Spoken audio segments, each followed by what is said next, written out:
তল বাগে বলে কত জল। দূর, আমার ভালো লাগে না। কি করবা? আমি একদম হেলা ভাঙ্গা দিই। করবো না। তো হ্যালো দর্শক বন্ধুরা, আপনারা কেমন আছেন? আশা করছি ভালো আছেন, আমিও ভালো আছি। আজকে কিছু কথা বলবো। এই সোশ্যাল মিডিয়াতে আপনারা বর্তমান যেটা বিষয় নিয়ে দেখতেছেন, পাঠান মুভি। এই পাঠান মুভি নিয়ে কিছু কথা হবে।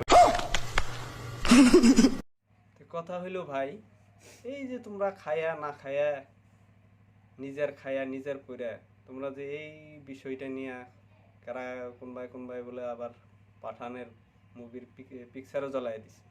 তাহলে ভাই এগুলো কইরা লাভ কি? নিজের কাম করো, নিজের করো, এগুলো লাভ নাই তো।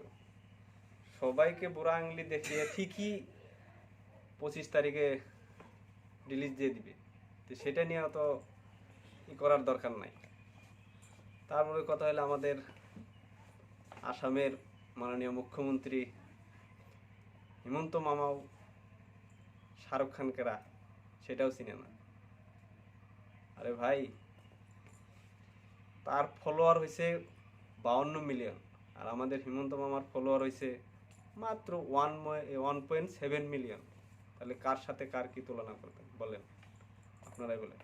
গতিকে এটা নিয়ে অত করে আর দরকার নাই। নিজের কাম নিজে করেন, নিজের খান, নিজের যাই নিজেই করেন।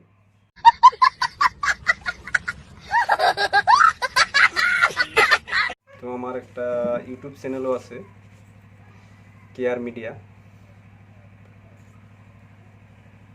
সাবস্ক্রাইব করবেন, লাইক কমেন্ট শেয়ার করবেন। তো আমার এমসি ব্লগ পেজটা ফলো করবেন, ভিডিওটা শেয়ার করবেন।